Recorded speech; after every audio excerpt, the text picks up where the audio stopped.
Cet épisode a une distance de 9 km à un pace de 6 minutes 30.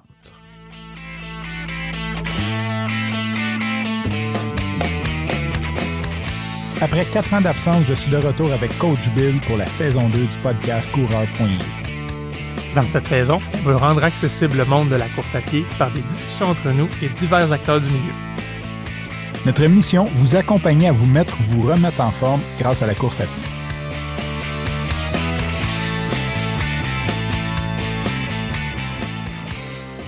Aujourd'hui, on veut vous parler de prendre le temps. On a tellement souvent parlé de ne pas aller trop vite, de ne pas brûler les étapes, de privilégier le repos, le sommeil, de ne pas courir les résultats rapides à tous les niveaux, que ce soit en débutant ou en avancé. On veut vraiment vous parler de l'importance aujourd'hui de ne pas brûler les étapes, mais plutôt de faire une progression intelligente. On va parler aussi, on va toucher un petit peu à la dépendance, mais c'est vraiment pas ça le sujet principal aujourd'hui, parce qu'on reçoit le fameux coach Dom, le coach du coach, le coach de coach Frank qu'on a souvent entendu parler dans plusieurs épisodes. Bienvenue, coach Dom. Merci de me recevoir, les gars. Merci, coach Dom, de te prêter au jeu. Fait qu'avant de commencer, je vais faire une petite présentation à nos auditeurs de qui est coach Dom. Donc, comme Bill l'a si bien dit, c'est mon coach, en fait. Depuis, là, j'ai les années en tête, j'ai 2016 en tête, quelque chose comme ça. Oui, absolument. Coach Dom, il fact-check. Fait que ça fait quand même 7 ans que coach, depuis que j'étais avec coach Dom, que je fais de la progression, en fait. Fait que c'est mon coach. Il est aussi kinésiologue de formation. Il est massothérapeute. Il travaille à la boutique Endurance. Il y a une série de résultats dont je pense que c'est un petit peu ça qui a initié la conversation aujourd'hui. Son 15 minutes 46 sur le 5 km. Je ne dois pas me tromper d'un chiffre avec Coach Dom parce que je vais me faire donner un coup sur la tête. Et son 2h34 cette année, 2h34, 42 secondes sur le marathon, qui a fait à un âge qui commence à avancer. Quand je t'ai connu, tu étais jeune et la beauté de la chose, c'est qu'il y a eu une petite réduction, je dirais. Ouais. Et c'est revenu en force. Donc, c'est un peu ça aussi, là, la trame de fond que c'est possible de s'améliorer même après un long plateau. Mais de toute façon, le point important aujourd'hui, c'est que Coach Dom, ça a été mon deuxième invité sur Coureur.io. Fait que si vous allez dans les épisodes passés de la saison 1, j'étais vraiment débutant dans le podcast. Il me fait confiance et 5 ans plus tard, Coach Dom revient. On voit que le setup a changé. Puis, je laisse la place à Billy. Bien, je me sens vieux aujourd'hui. Je suis super jeune dans Coureur.io. C'est une nouvelle relance à saison 2, mais là, je trouve qu'on marque un point. On est rendu au point de ramener des invités. Fait que là, Coach Dom, c'est le premier invité qui revient. Ça sera peut-être une longue série de collabos. On verra. Mais moi, je suis super content. J'ai tellement entendu parler de toi. Là, j'ai hâte qu'on parte dans ton parcours. Mais laissons faire, Coach Dom. La question la plus importante cette semaine, Coach Bill, as-tu couru? Oui, monsieur, j'ai couru et j'ai pris des notes dans l'épisode avec Étienne, l'orthopédiste, avec qui on a parlé récemment dans un épisode, qui, pour gagner du temps, faisait des courses, ou du moins combinait des activités. Pour rentrer des longues courses, il les faisait en même temps qu'il faisait des zooms au travail, des réunions au travail sur son vélo. J'ai dit course, là, mais c'est plus sur le vélo. Courir en meeting, c'est ordinaire. Mais sur le vélo, il nous disait que c'était tout à fait possible avec un rythme plus léger. Ben, ce midi, j'ai fait une course utilitaire pour gagner du temps. J'ai un nouveau petit chiot à la maison. Il n'y avait personne aujourd'hui à la maison. Je suis parti du travail. Je me suis envenu chez nous à la course. Petit pipi du poppy. Je suis parti au travail. Tout ça sur mon heure de dîner. C'est un win. J'ai gagné du temps. Puis en plus, j'ai rempli ma mission. Coach Frank, toi, est-ce que tu as couru cette semaine? Oui, assez relax. Comme personne va fact-checker mes trucs, mais entraînement de cardio plein air et petite semaine off-season. Surtout que mon coach est à côté. Je ne suis pas pour dire que j'ai poussé cette semaine. Coach Dom, toi, as-tu couru cette semaine? Oui, j'ai couru. J'avais un 10 km ce matin. Fait que je suis rendu à 10 km puis on est lundi. Donc, tout est beau. C'est correct. Coach Dom, avant qu'on se lance dans le vif du sujet, je voudrais qu'on a parlé un moment donné que tu t'étais trouvé toi-même un titre qui était celui du meilleur coureur-buveur. Puis je pense que ça a beaucoup à voir avec tout ce qu'on va traiter aujourd'hui. Tu peux-tu nous traiter de où ça vient, ce titre-là? Peut-être ton début, qu'est-ce que ça t'apportait à l'époque? Quand j'ai commencé à boire, ce que j'ai remarqué, c'est que j'étais un bon buveur. J'étais capable de caler une 12 sans problème, puis le lendemain, j'étais pas magané. S'il fallait que j'en boive encore plus que ça, j'étais correct. Puis j'étais un bon fêteur aussi. Puis ce dont les gens étaient le plus impressionnés, c'est que le lendemain, j'étais capable de courir pareil, même si j'avais bu la veille. Fait qu'à un moment donné, à la joke, je disais tout le temps, honnêtement, je pense pas qu'au Québec, il y a un meilleur coureur-buveur que moi. C'est impossible que quelqu'un puisse boire entre 80 et 100 consommations par semaine puis courir 200 kilos par semaine. Fait que, à la joke, je le disais tout le temps, mais pour de vrai, je pense pas que je pourrais me faire à côté là, au niveau coureur-buveur. C'est pas possible. C'était ton truc. Puis moi, je t'ai connu dans les bonnes années, Coach Dom. Je me souviens, tu sais, quand on courait ensemble, souvent tu me contais que, genre, en fin de semaine, on était allé à New York, puis c'était toujours des histoires de débauche qui n'avaient pas d'allure. Absolument. Puis tu me contais que tes chums, t'es comme, OK, à soir, on se dévisse. Puis t'étais comme, OK, on se dévisse à soir, mais demain, 7 h le matin, on va courir 40 km pareil. Absolument. Puis tu le faisais. Puis ça me fait penser, je sais pas s'il y en a qui connaissent les Beer Mile, si ça vous dit quelque chose, les gars, là. Absolument. Mais ouais, l'idée, c'est on part avec 4 consos, 4 consommations, 4 bières, puis c'est 4 tours de piste à faire. Caler la bière, faire un tour, caler la bière, faire un tour, 4 fois comme ça pour donner le 1,6 km, un mile. Pour vrai, moi, je fais juste y penser, puis ce serait impossible. Là, la broue, ça me brasserait, ça serait complètement impossible. Absolument. T'as-tu déjà bu un courant, Coach Dom? Ben, en fait, j'ai déjà fait ce que Coach Bill dit, mais j'ai aucun plaisir à caler une bière. Moi, j'aime ça boire. Fait que j'aimais ça boire. Fait que de caler une bière, pour moi, c'est hey, crime, j'aurais pu avoir un beau 15 minutes. Ben ouais, c'est un gaspillage. J'avais un beau 15 minutes. Puis là, j'avais gaspillé en 30 secondes. Oublie ça, j'ai aucun plaisir. Je vais peut-être juste mettre un petit peu en contexte parce que dans le fond, il y a l'avant, il y a ce côté-là de Dom qui était la rockstar. Il y a 2 ans, tu as décidé de prendre la décision d'arrêter de boire. Je ne sais pas si tu as pris la décision ou la décision t'a forcé d'arrêter de boire. Je dirais que j'ai pris la décision. Tu as pris la décision. Ouais, comment c'est arrivé? Allons tout de suite là-dedans. C'est un vendredi matin, puis j'ai dit, OK, là, ça, c'était une soirée de trop. J'ai dit à Pierre Léveillé, mon patron, j'ai dit, ça va pas. Je rentre chez nous. Je suis parti de la boutique. Je suis rentré chez nous. Puis après ça, le lendemain matin, j'ai jeté toutes les drogues que j'avais chez nous. J'ai jeté tout ce qu'il y avait d'alcool chez moi. J'étais allé faire 10 km. Puis je me disais dans mon 10 km, c'est fini pour moi l'alcool. Je suis revenu. Puis j'ai dit, ah non, je peux pas faire ça. Là. Je recommence à boire. J'avais même pas toffé 60 minutes. Mais non, cette journée-là, j'ai dit, j'arrête de consommer aujourd'hui. J'en peux plus avant qu'il soit trop tard.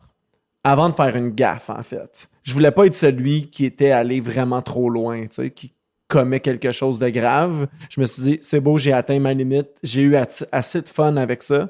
Avant qu'il soit trop tard, c'est fini pour moi aujourd'hui. Puis, est-ce que ça t'a fait peur? J'avais peur d'être malheureux, ça c'est sûr. J'avais peur de dire, j'arrête de boire puis je vais être malheureux de pas boire. Ça l'est encore ma plus grande peur aujourd'hui. Puis j'avais peur de choquer. J'avais peur de dire au monde, c'est beau, j'arrête de boire, puis dans 1 mois, je rechute. Puis là on commence le chokage de gars qui rechutent. Ça, je voulais pas cette étiquette-là. Fait que je m'étais dit, sois sûr de ta shot d'homme, parce que si tu dis que t'arrêtes de boire, c'est fini à vie, tu sais. Fait que c'était mes 2 peurs, mettons, là. Est-ce que tu dirais que tu as transposé ça dans la course? Es-tu tombé en fou dans la course pour compenser ou pas? Hey, c'est bon cette question-là, puis c'est non, puis ça me tentait pas. Fait qu'il y avait plusieurs choses que je voulais pas faire. De un, tomber dans la bouffe. Fait que je voulais pas dire, OK, parfait, j'arrête de consommer, mais crème, je prends 45 livres, ça me tentait pas. Puis ça me tentait pas de changer de drogue, tu sais? De dire, OK, ben là, au lieu d'être un coureur standard, ben je deviens un espèce de débile, puis pour qui les gens n'ont plus d'admiration parce que je suis juste trop fucké pour comprendre les réalités de la course à pied. Fait que non, je suis pas tombé trop dans la course à pied, dans l'exagération. Coach Frank, on en a déjà parlé off the record, c'était pas sur le podcast, là, comme quoi, les gens qui disent ben non, moi, ça m'affecte pas de boire ou de prendre de la drogue ou peu importe. Puis le constat qu'on avait fait, que tu m'avais fait puis que j'ai trouvé intéressant, c'est de dire ben peut-être que tu connais pas ton vrai 100%. Tu penses que ça t'affecte pas. C'est bon, c'est solide. Mais c'est si tu n'avais pas cette... je ne veux pas dire cette béquille-là, ce handicap-là, disons, qui vient miner un petit peu tes performances, mais peut-être que tu exploserais à un autre niveau. Totalement Toi, d'accord. Coach Dom, qu'est-ce que tu as... Ben, l'as-tu vécu? L'arrêt, ça s'est-tu facilement représenté puis tu l'as vécu dans tes résultats ou juste dans ta pratique? Là? Ben là, ça, c'est fou parce que, tu sais, il y a 2 volets de réponse à ta question, là. Mais la première, c'est que les gens... Moi, j'ai fait 9000 km en 2020. Puis les gens m'ont demandé... Est-ce que ça t'a aidé d'être coqué? Parce que moi, je l'ai fait pas mal sur la poudre. Là. Puis les gens me demandaient, c'est-tu grâce à ça que tu as réussi à faire 9000 km? Puis pendant longtemps, je me disais, Colin, c'est-tu ça qui m'a aidé? C'est-tu vraiment possible que ça me donnait de l'énergie? Puis la réponse, et je te jure que c'est vrai, en 2023, aujourd'hui, si tu m'enlèves la cocaïne en 2020, puis l'alcool, sans forcer, je fais 12 000 km. Je fais 1000 km par mois sans forcer. J'ai fini mon année avec 1535 le dernier mois. Fait que je suis humble en disant que j'aurais pu faire 12 000 si j'avais pas eu de drogue pour me freiner et l'alcool aussi. Alors, puis ça m'a pris 3 ans à être capable de dire « Hey, c'est fou, l'alcool finalement, puis la drogue ne m'aidait pas du tout. » Je ferais juste un petit micro-aparté présentement. On parle beaucoup, tantôt on a parlé de gros chiffres très rapides, de volumes énormes dans l'année, mais j'invite nos auditeurs à être transposés quand même envers eux. Là. C'est de l'expérience de vie qui est super riche. C'est pas parce que vous ne faites pas 15 minutes, 46 au 5 kilos ou vous ne faites pas 9000 km dans une année. Transposez-le à votre niveau et je suis convaincu que c'est encore 100% applicable, là, tout ce que Dom nous partage. Ouais, c'est un bon point, oui, c'est vrai, effectivement. Merci, Coach Bill, de ramener à nos auditeurs parce qu'on vise peut-être une clientèle plus amateur. Comme ma clientèle. C'est ça, exactement. Absolument. Parce que oui, Coach Dom, on ne l'a pas dit en présentation, mais il coach des centaines de coureurs à Montréal de niveau débutant. Mm-hmm. J'étais plus que débutant quand il m'a pris. Fait que oui, c'est pas parce que lui performe en fou et j'aime tes performances que ça s'applique à tout le monde. Fait que merci Bill de nous ramener à l'ordre là-dessus.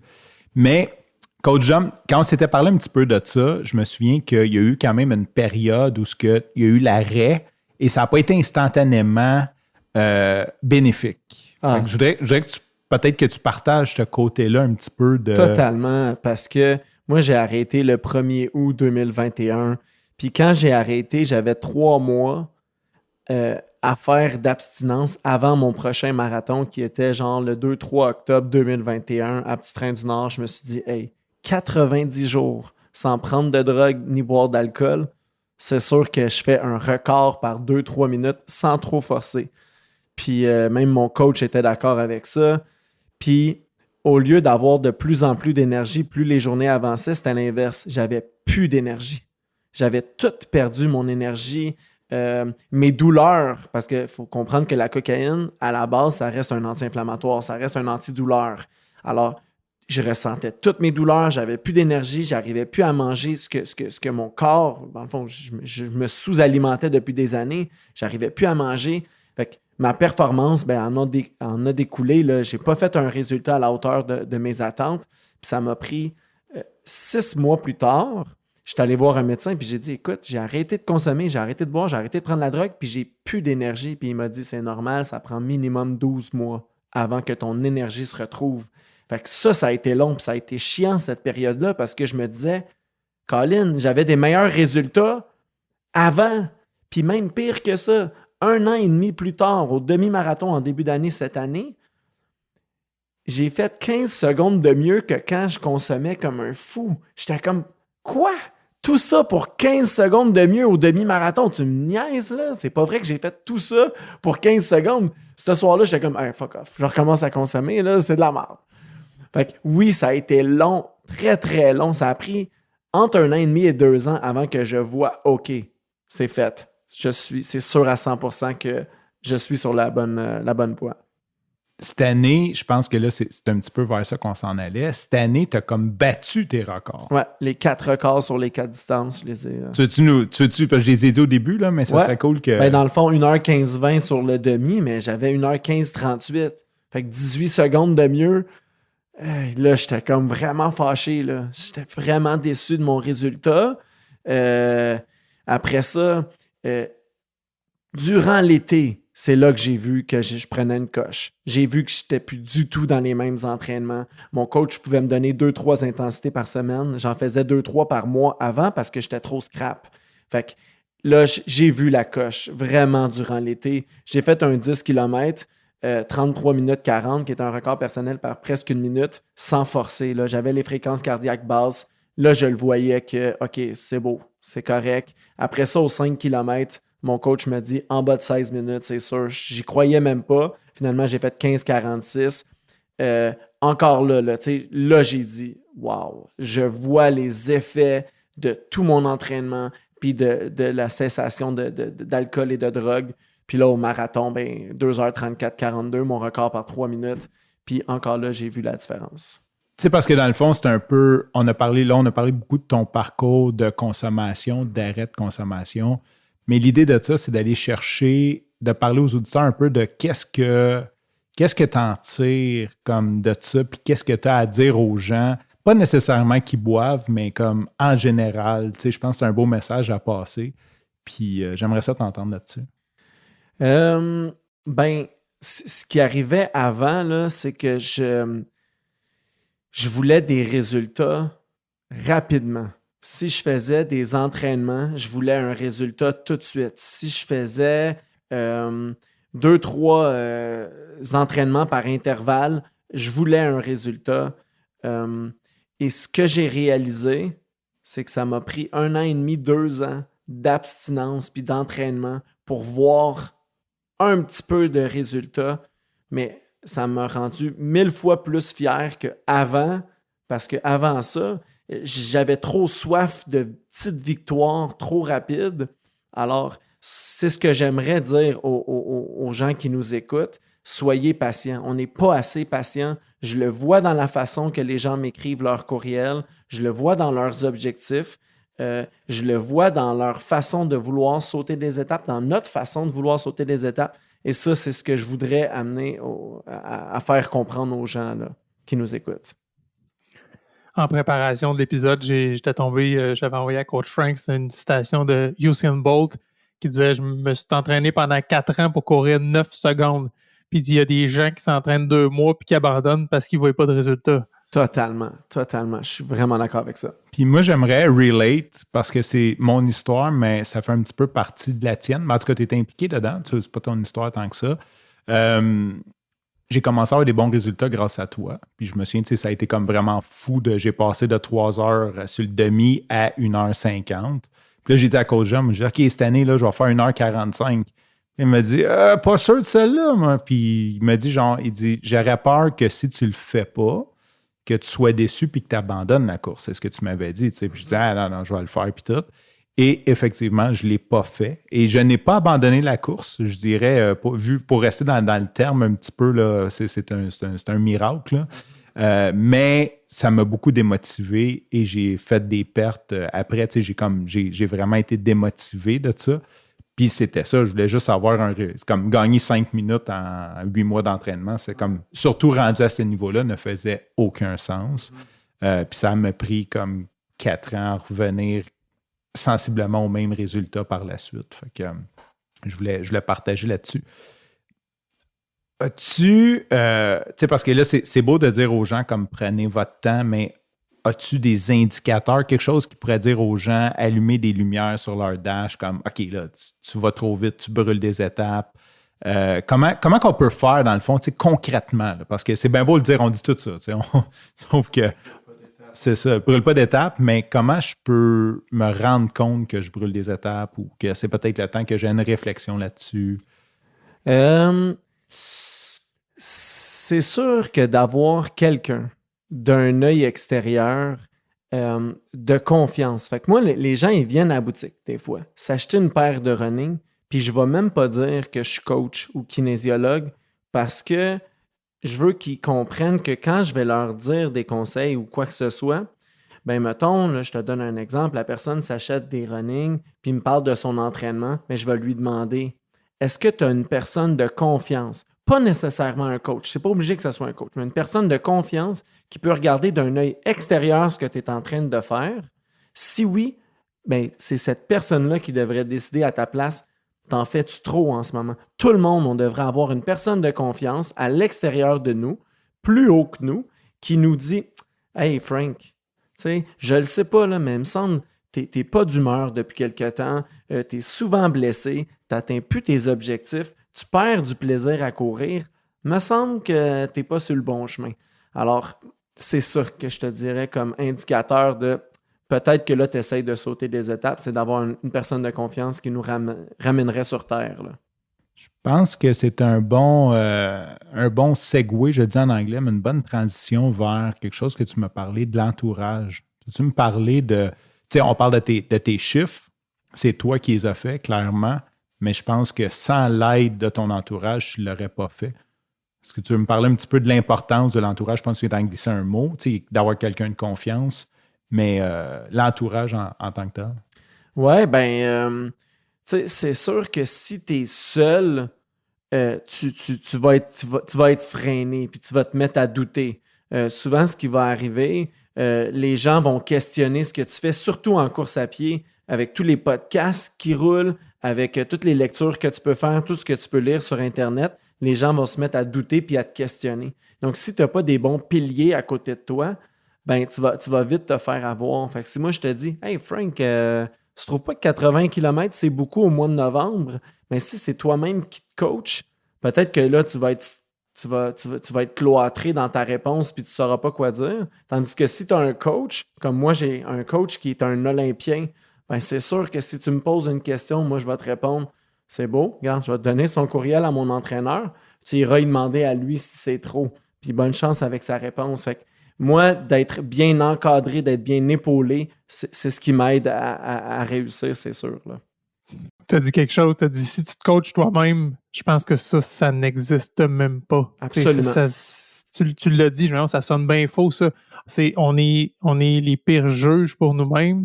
Puis ce qu'on regarde, on se regarde beaucoup trop subjectivement. Moi, je ne crois pas que quelqu'un a la capacité de se regarder objectivement puis de faire l'analyse que tu viens de faire. Ah, c'est peut-être un peu trop. Hey, regarde ci, regarde ça. Puis on est souvent encore même plus dans l'émotion, que ce soit dans une course organisée où tu sais que dans une grosse semaine, que c'est tough, que tu en as fait beaucoup, puis là, tu te fais inviter par des chums où il y a un rassemblement qui se fait le week-end pour 15-20 kilos en train. « Hey, je vais y aller. » Ouais, non, tu viens de nous dire que tu étais dans une grosse semaine. « Ouais, mais c'est cool, ils sont là, puis je vais y aller, je vais en profiter maintenant. » Tu sais, c'est ça où je suis en semaine de break, mais il fait beau, je vais pousser un peu plus parce que c'est le fun. Puis tu sais, les blessures arrivent tout le temps dans ces moments-là, pendant que ça va bien. Avant que ça aille mal, ça va toujours bien. Mais le crack, il est vraiment très difficile à prédire, surtout quand c'est pour nous-mêmes. Puis là, j'y vais vraiment de mémoire, là, soyez indulgents, mais j'avais lu une citation d'un kin américain qui disait de se faire coacher, c'est un peu un acte de foi. Parce que pour avoir une progression qui est viable, c'est que ta progression, tu la sens presque pas. Parce que sinon, c'est qu'elle n'est pas viable puis que ça va craquer, là. Fait qu'il faut vraiment que tu aies un lien de confiance avec ton coach puis tu te fies à ce qu'il te dit. Puis après ça, sur le long terme, tu vas voir les résultats qui vont poindre. C'est tellement bon ce que tu dis, Coach Bill. Puis moi, je fais un acte de foi avec mon entraîneur et c'est la raison pour laquelle j'ai autant de performances, autant de résultats, puis j'en aurai encore en 2024. Étant donné que mon cerveau ne réfléchit plus au processus et il se concentre sur l'exécution, je vais faire mieux la tâche l'année prochaine. C'est pas ma job. Je ne réfléchis pas à rien. C'est sa job à lui. Je paye un dude qui s'occupe de ça. C'est pas à moi à faire cet ouvrage-là. J'ai même pas besoin de douter. C'est lui qui doit douter à ma place. C'est tellement le fun d'avoir un coach pour ça, là. C'est excellent ce que tu dis.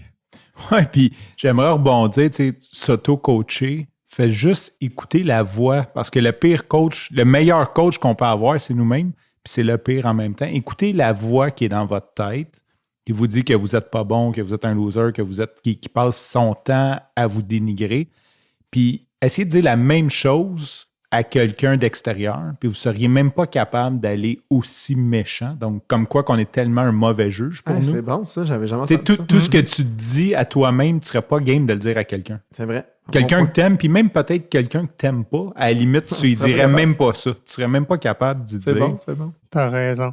Ton côté acte de foi, Dom, toi, tu l'expliques bien tu l'avais bien expliqué une fois avec une recette de gâteau, puis je l'adore. C'est, tu sais, un coach, il te fait une recette de gâteau, suis la recette. Écoute pas, tu sais, comme il y en a qui vont te dire, ben moi, je mets plus d'œufs, moi, je mets. Si tu te mets à essayer la recette des autres, c'est Pendant là que tu fais ta recette. pendant que tu fais ta recette, tu sais, comme suis celle-là, ça se peut que ton coach n'ait pas la meilleure recette, mais il t'a donné une recette qui va te donner un gâteau. Si tu te mets à écouter comme les recettes de tout le monde, puis dire je vais mettre plus d'eau, puis je vais le faire cuire, puis comme oublie ça, ça va jamais lever, ça va être juste comme n'importe quoi.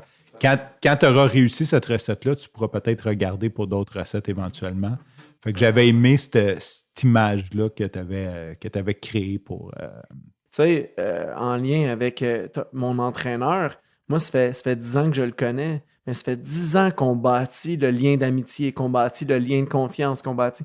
Puis ça, là, c'est riche. Alors, quand vous trouvez un entraîneur, c'est pas parce que vous avez une mauvaise année que tout d'un coup, c'est pas vous formez plus une bonne équipe. Non, attends, là, c'est correct de connaître une mauvaise année.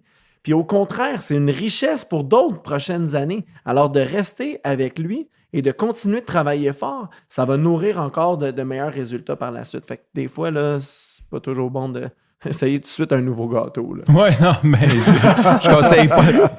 Je conseille pas d'essayer d'autres gâteaux, mais tu sais, même que oui. ça pourrait être par le même coach. Absolument, ben oui. Hey Dom, la saison est finie, j'ai reçu mes résultats. Ouais, t'as J'ai raison. lu sur Internet où un ami m'a dit que lui, il faisait 4 fois plus d'intervalles puis que ça lui donnait des bons résultats. Totalement. Est-ce qu'on peut l'essayer cette C'est année? vrai, oui. Tu comprends? C'est pas tant le coach que de juste arrêter les distractions un peu aussi de.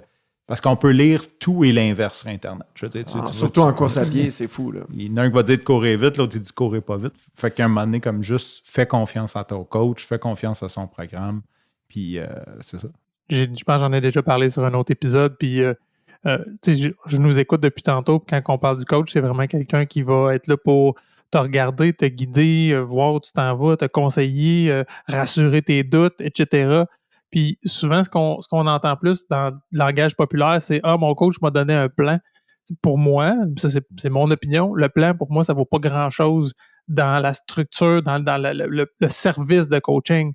Le plan, là, puis je vais être bête, là, mais il y a des intelligences artificielles qui en font des plans cette heure, là. La force d'un coach, c'est justement d'avoir son lien avec son athlète, de le voir au jour le jour, de le comprendre, de le guider, de le rassurer, d'adapter ce plan-là avec sa réalité à lui de tous les jours. Y a-tu une famille, y a-tu une vie, y a-tu été malade 3 jours, puis finalement, le plan qui est dans l'Excel tient pas à route, pas en tout, puis il faut le modifier, il faut l'adapter. Hein. Ce lien-là, il est super riche. Hein. 100% d'accord. Ouais, tout à fait. D'accord, puis tu sais, même dans les débuts, je me souviens parce que il y a un certain moment qu'on courait souvent ensemble, tu sais. Il y a du monde, il disait, mais qu'est-ce que tu fais avec ton coach? Je vais courir avec. Puis il disait, mais il dit quoi quand tu cours? Ben, rien, on jase de la vie et du beau temps. On jase de ses brosses. On crée un lien, tu sais. Puis le monde était comme moi, mais t'as pas besoin d'un coach pour ça. Mais j'étais, oui, parce que je m'engage envers mon coach. Fait que je sais que mardi matin, je vais aller courir avec. Puis je veux que mon programme soit fait parce que je vais comme y mettre au rapport. Puis aussi, ben, c'est pas compliqué. Le jour où j'ai pris un break de coach, mes performances ont arrêté soudainement de s'améliorer. Même si théoriquement, je veux dire, c'est le lien, c'est pas. Je veux dire, t'es pas à côté de moi avec une machine à scanner puis me dire comme fais plus vite ou t'es pas major pain. Mais ça reste que quand même les effets sont là. Non, mais dans le sens que les gens, je pense qu'il y en a qui pensent qu'ils aimeraient que le coach soit comme quasiment en train de courir à leur place. Fait que juste cet engagement-là, tu sais, quand tu payes, tu prends ton argent puis que tu la donnes à quelqu'un, ben tu te commets toi-même aussi. Absolument. Je veux dire, ça te permet de dire, OK, ben, je vais y aller, là. Je paye pour ça. Je ne vais pas commencer à niaiser mon coach, puis mentir, puis tricher. Oui, puis tu dis Major Pain, c'est drôle parce que combien de fois des gens se sont inscrits dans mes groupes de course, puis au premier cours, bon, yes, tu vas nous pousser, puis tu vas nous faire travailler fort, puis tu vas m'en donner plus. Oh boy, vous allez être déçus, parce que moi, je vais vous faire ralentir, puis je vais vous montrer à travailler l'endurance, puis à y aller plus lentement, puis à la fin du cours, vous allez me dire, ouais, mais je suis pas vidé. Parfait, on a atteint quelque chose, puis on va travailler, on va bâtir là-dessus. Puis ça, là, je reviens avec un peu la genèse de l'épisode où on a dit pas sauter des étapes puis aller tranquillement. Dom, j'aimerais ça t'entendre là-dessus sur, tu sais, toi, ta philosophie, comment t'inculques ça à tes athlètes? Ben, c'est tellement bon ce que tu dis, puis de plus en plus, ça m'arrive, puis c'est correct parce que je me fais confiance, mais quand les gens ils viennent pour le club de course, nous autres, on a un club de course, ils veulent payer. Puis je leur dis, attends, j'aimerais ça que tu viennes 2 ou 3 fois avant de payer. Hey, ça les déstabilise parce qu'eux autres, ils veulent payer. C'est leur commitment. Mais moi, je veux pas du dude qui va payer, qui va venir 2 fois puis que je le reverrai plus. J'aime mieux qu'il paye pas. Viens voir si mon approche te convient. Viens voir si tu te fais des amis. Viens voir si ça fit dans ton horaire. Puis ce gars-là, là, je gagne sa confiance. Lui, il se dit, oh, il veut pas juste mon cash. Je suis pas un numéro. Puis lui, il vient 2-3 fois, puis après ça, il se commet. Ben là, après ça, je l'ai pour des années et des années. C'est ce que j'aime. Alors, ce que tu dis, puis je l'ai aussi sur plein d'autres choses. Ah, je veux m'entraîner pour mon demi-marathon. Parfait, mais pour t'entraîner pour ton demi-marathon, de toute façon, il faut passer par un premier mésocycle, une période de 4 semaines, qui est douce pour une remise en forme. Fait que laissons faire le demi-marathon pour le moment. De toute façon, il faut passer par là. Faisons ça. Et là, tu les déstabilises parce que lui, il se dit, hey, non, là, moi, j'ai un demi, là, qu'est-ce qu'il me fait? Oui, mais de toute façon, il faut passer par là. Laisse faire ton demi pour le moment. Alors, j'y vais comme ça, puis j'ai la chance de dire, ça fait 10 ans que je coach. J'ai 200 athlètes qui me suivent en ce moment. Je suis plus nerveux. Mais au début, je n'étais pas capable de faire ça. Mais c'est tellement bon ce que tu dis parce que j'adhère 100% à ta philosophie aussi. Ben, tu sais, syndrome de l'imposteur, je pense que ben, on l'a tous eu, puis je l'ai encore souvent. Là. Mais effectivement, tu sais, plus ça va. Moi aussi, là, je te dirais, il y a peut-être des sphères où oui, je me fais plus confiance. Tu dis, OK, clac, clac, clac. Puis des fois, on essaie des choses comme coach aussi, on va se le dire là. Vas-y comme ça, puis on va surveiller, puis on va adapter. Puis on travaille avec des humains. Fait qu'il n'y a pas de. C'est pas blanc ou noir, il y a du gris dans tout ça. Puis, je le vois souvent sur certains podcasts, puis les gens parlent beaucoup des valeurs de leurs clients, mais avec des données sur Internet. Puis je me dis, hey, on coach tes humains. Tu ne coaches pas un ordinateur. Tu oublies qu'il y a un humain derrière. Tantôt, tu parlais que les gens ont une famille, ont un travail. Moi, c'est ça ma clientèle. Je ne peux pas m'amuser à y faire un plan de match par Internet puis élaborer son 16 semaines d'avance. Je ne sais pas qu'est-ce qu'il va avoir l'air, le gars, dans 3 semaines. J'y vais à la semaine. C'est là que je vois son évolution. Je suis tellement content d'entendre ça. Je pensais que c'était juste parce que tu ne trustais pas que j'allais t'écrire que tu me l'envoyais aux 2 semaines. Je le fais. J'ai dit, il est tellement tanné que je ne fasse pas de suivi qu'il ne me donne plus mon programme. Non, je le fais plus. Okay. Les seuls qui me le demandent à l'année ou, mettons, 16 semaines d'avance, j'aime pas ça. Parce que je me dis, il n'est pas personnalisé ton plan. Ah ouais. À la limite, va le chercher sur Internet. Tu l'as sur Internet, vas-y. Tantôt, il a parlé d'un point, c'est excellent. Non, je vais te le faire aux 2 semaines. Je vais l'élaborer selon ton évolution. Tu l'as dit tantôt, ça pourrait peut-être être perçu comme OK, c'est parce qu'il va être sûr que je le paye aux 2 semaines, tout ça, mais c'est tellement pas ça. C'est justement l'inverse. C'est que je vais te donner quelque chose qui fait du sens ici, aujourd'hui, pour toi, avec ce qu'on a observé dernièrement, parce que je suis totalement d'accord avec toi. Je te donne un 16 semaines, là, il peut se passer 1000 affaires en 15 semaines, puis tes dernières semaines, ils veulent absolument rien dire, puis ils seront même pas pertinents. Absolument. Ben, on a abordé un petit peu tantôt la vitesse lente, mais j'aimerais ça qu'on le creuse un peu. Tu sais, on entend souvent le fameux 80% de ton volume devrait être à vitesse lente. Moi, je m'amuse aussi à prendre. Il y a Eliud Kipchoge, maintenant le 2e plus rapide sur marathon, parce qu'il a été battu, là, qui est à l'orée de 2 heures. Pardon. Pardon. Pardon. Puis son temps marathon, il est à 2 minutes 53 du kilo. Puis là, je le dis à mes gens que je coach, je dis, oubliez le chiffre, là, c'est la proportion que je veux que vous reteniez, mais lui, il fait 80% de son millage de sa semaine, il le fait à peu près à 5,30. Je dis, hey, c'est 2 fois plus lent que sa vitesse marathon. Exactement. Fait que prenez votre vitesse marathon théorique, même si c'est pas un objectif dans la vie, ça se calcule, ça, selon des tables, là, on peut dériver ça. Puis prenez ça, puis dites-vous, hey, il faut que je m'entraîne plus lent que ça encore. Moi, je trouve ça, j'aime ça le ramener pour leur montrer que même les élites, là, ils sont pas tout le temps à côté dans la barrure à courir comme des débiles. Au contraire, ils font énormément de volume à faible intensité. Là. Ben là, 100% d'accord. Ça fait 10 ans que je me bats avec tout le monde dans ma vie. Je pense même qu'au Québec, le ratio vitesse lente par rapport à mon pace marathon, c'est sûr que je suis dans le top 3 des plus lents. Là. C'est garanti. Je fais un marathon à 3,40 de pace, puis je jogue à 6,30. Fait que j'étais à 3 minutes de différence entre les deux. Il n'y en a pas un qui me bat au Québec en ce moment. Alors, puis je dis au monde, puis il y a une belle référence que je veux faire en lien avec n'importe quel autre sport, mais moi, je parle de baseball, j'ai joué 20 ans. Quand on se lance la balle avec quelqu'un, moi, je dis, Frank, veux-tu qu'on aille se lancer la balle? Il n'y a jamais personne va dire, ah ouais, tu t'es lancé la balle avec Frank, à combien vous lanciez la balle? Ben là, on s'est lancé la balle, là, on avait du fun, là, on jasait. Ouais, mais tu lançais à combien? Quoi tu parles? Je lançais à combien? Je lançais la balle. Le but, c'était d'avoir du fun, puis de travailler ma motion, puis de m'échauffer. Au baseball, jamais je vais demander à mon ami du baseball, il y en a un, là, il joue pro, Abraham Taureau. Je ne vais pas lui demander, hey, cette année, là, ta moyenne des lancers que tu as faite, là, tu lançais à combien? S'il va me regarder comme je suis un épais. Tu sais, c'est pas une course. La course, oui. Mais quand c'est pas une course, c'est pas ça l'objectif. L'objectif, c'est pas de savoir à quel pace tu vas. L'objectif, c'est de travailler ta cadence, travailler ta posture, mettre du volume gratuitement, solidifier tes tendons, tes ligaments, ton ossature. Chris, on veut savoir à quel pace on va. On s'en sac de ton pace. Fait que les gens ont de la misère à faire la différence entre les deux. Là. Mais oui, puis je voudrais relancer sur le pace lent parce que Dom, c'est le genre de gars que si t'es sur Strava, genre comme tout le monde est comme donne des coups d'eau, puis Dom, il est comme t'allais trop vite. C'est le seul commentaire que tu vas voir en dessous, c'est genre t'étais trop vite. Je suis le seul. T'es le seul comme genre au lieu d'avoir les coups d'eau. Mais je voudrais faire un shootout parce que Dom, en février dernier, je t'ai dit je veux faire le marathon. Puis là, tu m'as fait mon programme. Puis tu m'as dit, tu vas courir à 7,30. Ah ouais. Puis là, j'ai dit, Dom, 7,30. Tu m'as dit, cours à 7,30. J'ai dit, 7,30. Puis là, j'allais courir, là, puis il y avait des petites vieilles avec des marchettes, ça à glace, puis ils me dépassaient.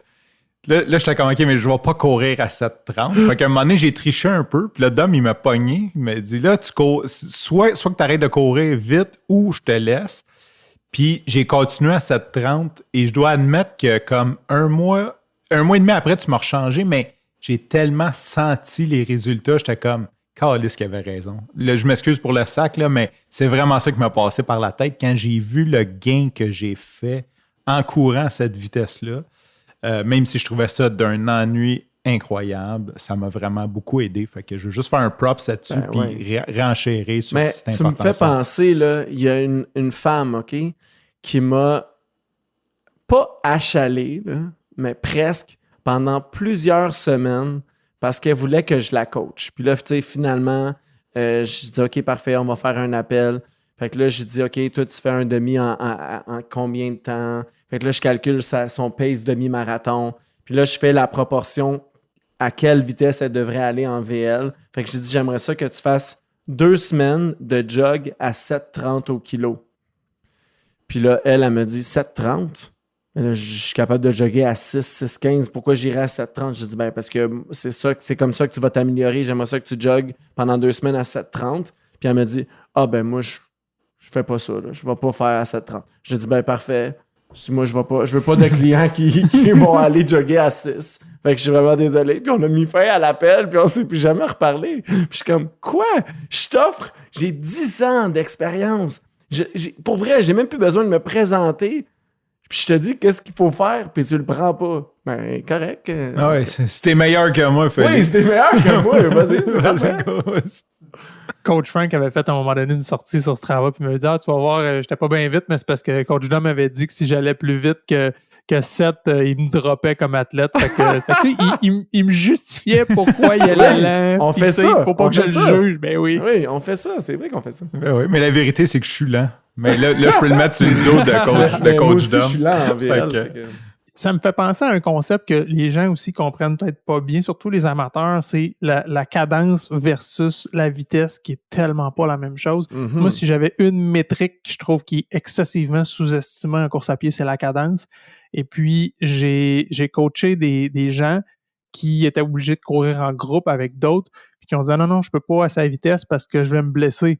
Ben ça veut dire que ton patron de course, il y a une déficience dedans, puis on va le travailler. Absolument.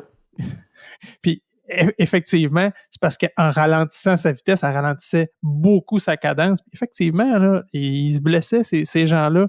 On l'a travaillé, on a augmenté la cadence, puis ils sont capables de courir à n'importe quelle vitesse. Et voilà. Récemment, j'ai fait une démo où j'étais avec une autre coach, puis j'ai dit, OK, tu vas courir à 180, on met un métronome, on avait un grand groupe avec nous, puis je vais marcher à côté de toi.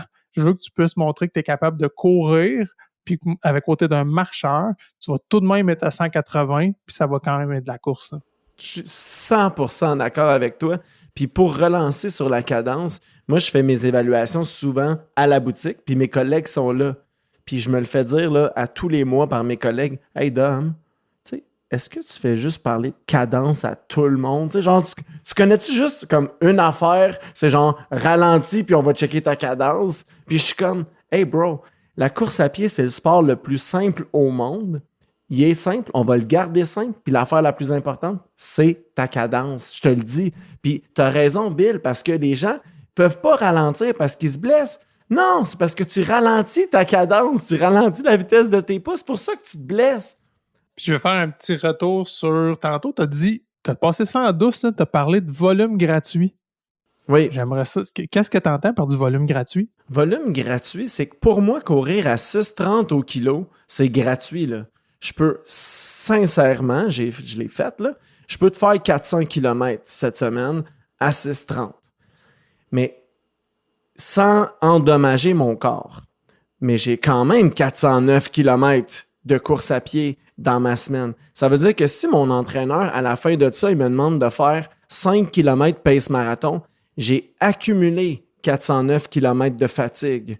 Fait que mon 5 km pace marathon, là, il est tellement payant parce qu'il est sur des jambes très fatiguées, mais il n'est pas sur des jambes maganées d'avoir couru à 5,30. Là, le monde me parle, mais je trouve pas ça dur. Je le sais, mais ton corps, lui, il trouve ça dur. Même si ta tête trouve pas ça dur, tes fréquences cardiaques trouvent pas ça dur, ton corps trouve ça dur. À 6,30, ton corps trouvera pas ça dur, et là, ça devient du volume gratuit. C'est ça que je voulais dire tantôt. Super intéressant. Puis, je cherchais pas le lien, là, mais tu m'as fait penser à autre chose. Là. Moi, ce que je trouve très difficile chez des amateurs, des débutants plutôt en course à pied, c'est de prendre des gens qui ont un fort cardio. Tu prends des cyclistes, puis tu dis je veux commencer la course. Fait que là, eux autres, ils veulent accoter leur cardio. Ils se blessent parce qu'ils en font ben trop, vont ben trop vite. Ils disent mais je suis même pas essoufflé. Ouais, non, c'est pas l'objectif. Là. Fait que je trouve ça beaucoup plus facile de prendre des gens qui ont, entre guillemets, pas de cardio. Ça va les limiter avant d'atteindre une fatigue musculaire ou articulaire ou whatever. Fait que c'est comme moins dangereux qu'ils se blessent parce que c'est leur cardio qui est limite. Mais quand tu prends quelqu'un qui a un excellent cardio, que ce soit cycliste ou nageur, c'est pas ça qui l'arrête. Là. Fait que là, il faut que tu y expliques pourquoi il va faire juste 4 fois une sa première sortie, puis 5 fois une l'autre. Ouais, mais je suis pas brûlé pendant tout. Là. Non, mais ton corps, comme là, c'est ça le lien dans le fond. Oui, tu le sens pas, mais on veut justement pas que tes jambes soient maganées parce que cette limite-là, cette ligne-là est invisible puis est dangereuse. C'est les pires, les joueurs de soccer. Parce qu'eux autres, ils ont couru toute leur vie. Puis en plus de ça, ils ont un solide cardio. Fait que quand tu y parles de 20 minutes à 6,30 au kilo, ils te regardent en voulant dire « Hey, le clown, ton 20 minutes à 6,30. » Puis tu as le goût de dire « Je m'en sacre de ton cardio. C'est pas ton cardio le problème. C'est un autre sport. » C'est pas 90 minutes, puis aux quelques minutes, je peux prendre une gorgée de Gatorade. Là. C'est pas ça. Là. C'est vraiment un sport propre à lui. Là. Clairement. Coach Dom, en préparation de cet épisode-là, ben, évidemment, moi, je t'allais réécouter l'épisode 2 de Coureur.io auquel tu avais participé. Puis il il y a quelque chose qui m'avait frappé. Tu as nommé que pour te justifier d'être un coach en course à pied, au début, tu étais un kid, donc tu avais absolument toutes les connaissances pour coacher les gens. Par contre, tu n'avais pas l'expérience parce que tu n'étais pas un coureur. Fait que peut-être un petit, comme on a dit tantôt, syndrome de l'imposteur. Mais je veux avoir ton opinion à toi. Est-ce que ça prend de l'expérience de coureur pour être un bon coach de course à pied? C'est tellement une bonne question. Le meilleur entraîneur de course à pied dans l'histoire du Québec, il s'appelle Ben Leduc. C'est aucunement un coureur. Le meilleur entraîneur en ce moment de course à pied au Québec, c'est un gars de Québec qui entraîne un Olympien qui s'appelle Charles-Philibert Thibouteau. C'est aucunement un coureur. Alors non, je ne pense pas. Par contre, moi, je n'ai pas ce degré-là d'expertise au niveau du coaching. Puis je l'aurai probablement jamais parce que je ne suis pas un geek. Je ne suis pas un geek d'information. J'aime pas lire. Tu sais, j'ai un bac, là, mais moi, mon père, il m'a demandé 60% dans ma vie. Fait que moi, j'ai un bac à 60%, là, tu sais. Fait que, puis j'en suis fier parce que j'ai d'autres qualités. Mais moi, j'ai besoin d'avoir également les résultats pour soutenir les faits et les conseils que je vais donner. Donc, encore aujourd'hui, je veux aller dans mes résultats. Je veux faire en bas de 2h30 au marathon parce que ça va m'aider à dire j'ai un bac, j'ai 15 ans d'expérience et voici mes chronos. Et ça, ces trois choses-là vont me donner la chance, pas la chance, mais la confiance que j'ai besoin pour que les gens m'écoutent. Puis c'est sûr que si, mettons, je faisais 3h15, les gens m'écouteraient moins parce que je ne suis pas geek comme les deux autres que je vous ai nommés tantôt. Là. T'es sûr que les gens t'écouteraient moins? Excuse-moi. Ouais, je suis pas sûr, moi non plus. Pas sûr, moi non plus. Quoi ça? Que les gens t'écouteraient moins. Moi, je pensais plus, comme tu dis, toi, tu vas te chercher une confiance là-dedans.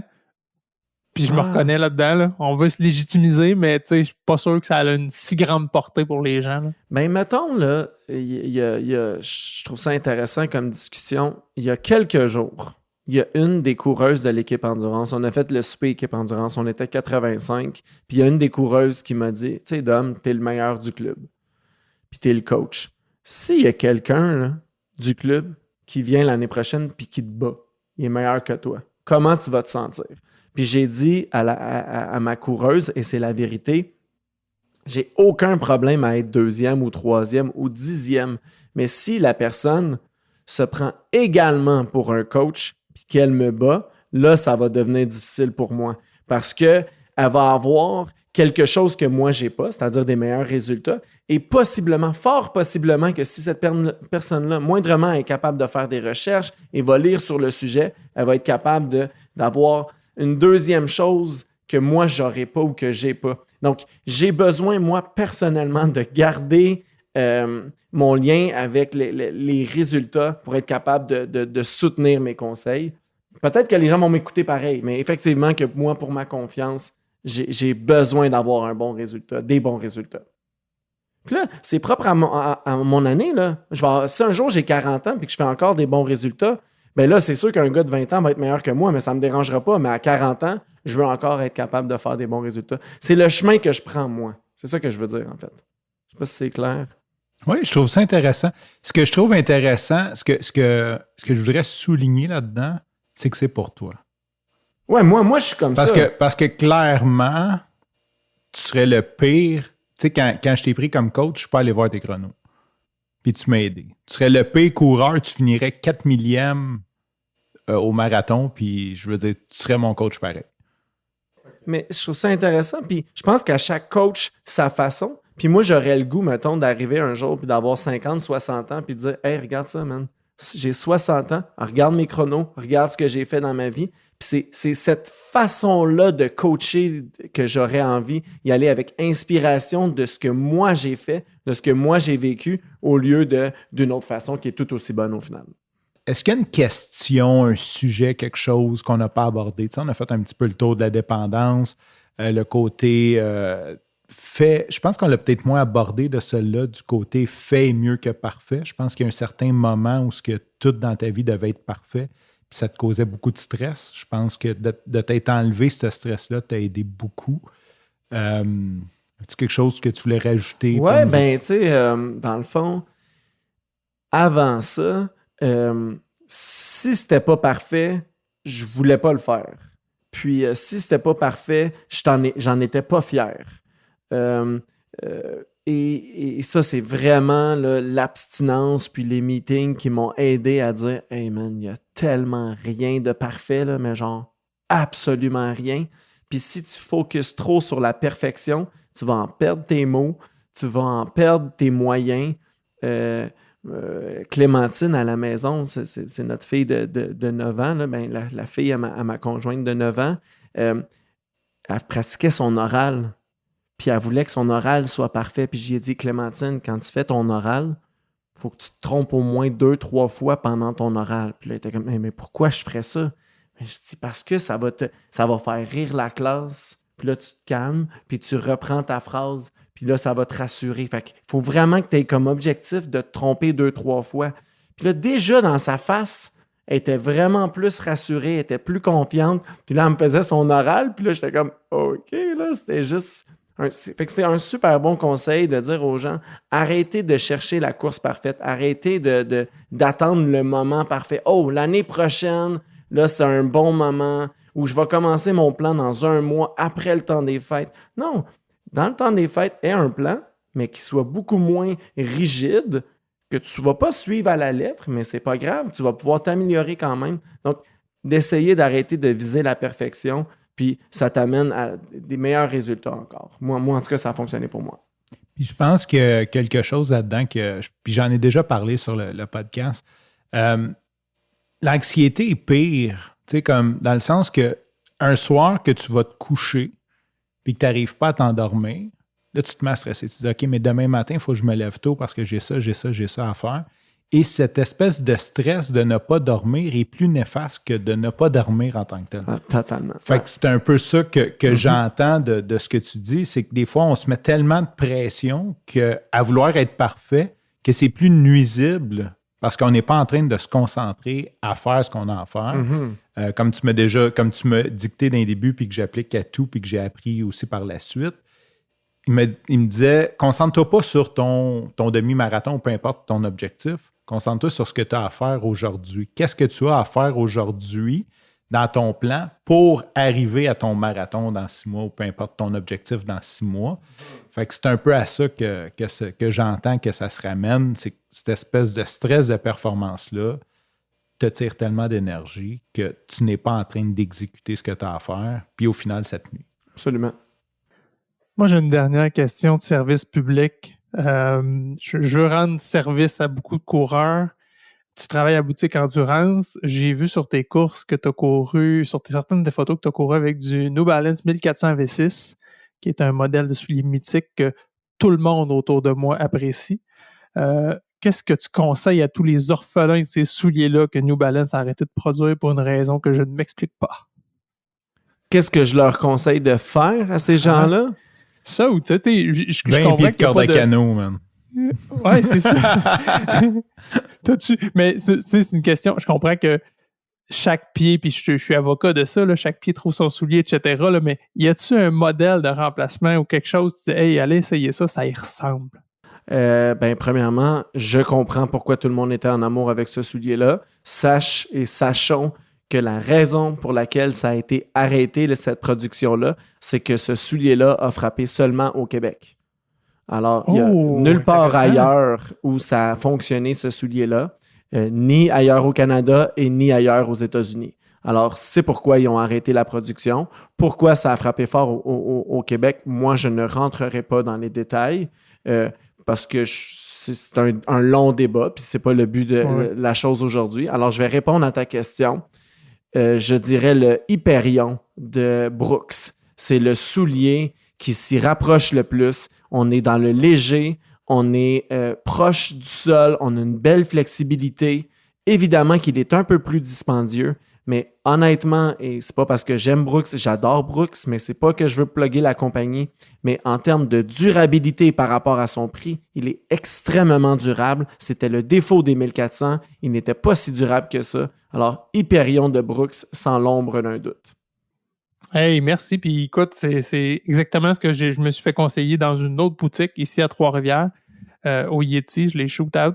Puis ils m'ont orienté vers celui-là. Puis sincèrement, c'est vrai que le feeling est similaire. Les Hyperion Tempo, par exemple, parce qu'il y a c'est Hyperion. Non, Hyperion Tempo. C'est de celui-là que je parlais. C'est ça. Et oui, puis tu vois, tu me rassures. C'est la track que j'ai pris. Puis j'avais effectivement ce feeling-là. Là. Fait que, hey, merci. Vous courez pas en croc, vous autres? Non. Je pense qu'il va falloir que je m'ajoute une paire de chaussures. Hey, Coach Dom, qu'est-ce que tu nous plugues aujourd'hui? Ben là, tu m'avais demandé de plugger quelque chose. Ouais. Hein? Fait que là, j'ai pensé à plein de choses. En plus, je travaille dans une boutique de course à pied. La boutique Endurance, pour pas la plugger. Pour pas la plugger, on la pluggera pas, la boutique Endurance. Alors, c'est quelqu'un qui a parlé de ça dans un meeting et j'ai adoré ça. Et en plus, c'est tellement d'actualité en 2023. Tout coûte trop cher.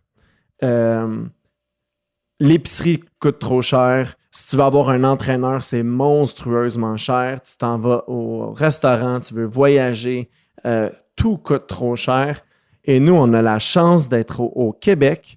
Et au Québec, l'eau est gratuite.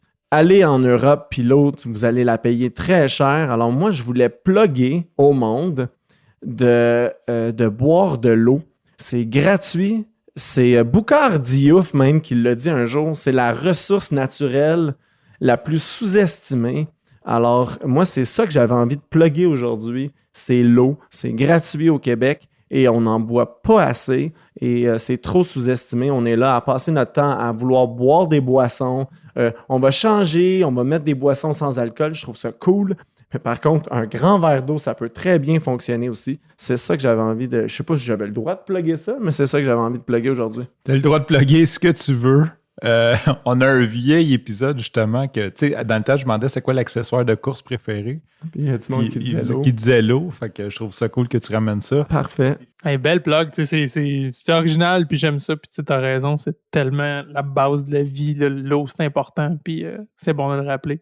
Hey, merci de ton temps, Coach Dom, ça a été un plaisir. Frank avait mis la barre haute, il a tellement souvent parlé de toi. Moi, ça a été que du plaisir, bel échange. Je te remercie beaucoup pour ton temps. Plaisir partagé, vraiment, puis on l'avait fait ensemble, les deux, moi puis Frank, et là, d'avoir un troisième ami avec nous, pour vrai, c'était super le fun. Merci les gars, merci Coach Bill, merci Frank. Ça a bonifié le tout. Merci Dom, merci pour ton temps, merci d'être mon entraîneur, merci d'être qui tu es et merci d'entraîner tout ce beau monde. Coach Dom, sur ce, qu'est-ce qu'on dit à nos auditeurs? Moi, je leur dirais d'aller courir. J'aime ça. Il a fucké notre fin. C'est bon. C'est parfait. C'est bonne course. C'est bonne course. Je garde tout ce bout-là. Ouais, c'est ça. Bonne course, tout le monde.